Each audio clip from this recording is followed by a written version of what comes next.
જય જય દ્વારકા મિત્રો, જો આપણે ગાયો લઈને નીકળી જઈએ, સડી જઈએ માર્ગે. તમે જોઈ શકો છો ગાયો અહીં હાલી આવે, આપણે સડી જઈએ માર્ગે. તમે જોઈ શકો છો આપણે જઈને ઘડીક આગળ જઈને પડતરમાં હાકલીને પણ મૂકાના કપાવાળામાં જોઈ શકો છો. આપણે પહોંચી ગયા છીએ પડતરમાં, ઘડીક સારી આપણે જવા દેવાના કપાવાળામાં.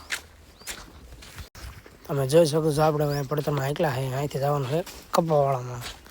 નીકળી જાય છે કપાવાળા કોઈ જવાનું છે આપણે કપાવાળું સારવાર.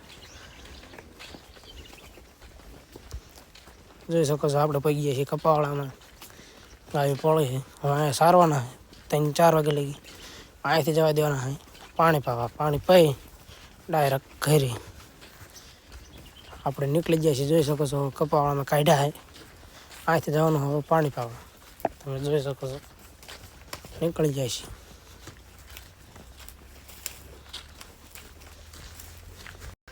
જોઈ શકો છો આપણે ચડી જાય છીએ માર્ગે. તમે જોઈ શકો છો ગાયો અહીંયા લાંબી હાલી આવે, આપણે ચડી જાય છીએ માર્ગે. જોઈ શકો છો આપણે પાણી પગી જાય છીએ, ગાયો હાલી આવે. તમે જોઈ શકો છો ગાયો પાણી પીવા જાય, ગાયો પાણી પી લે પછી ચડી જવાનું પાછો માર્ગે.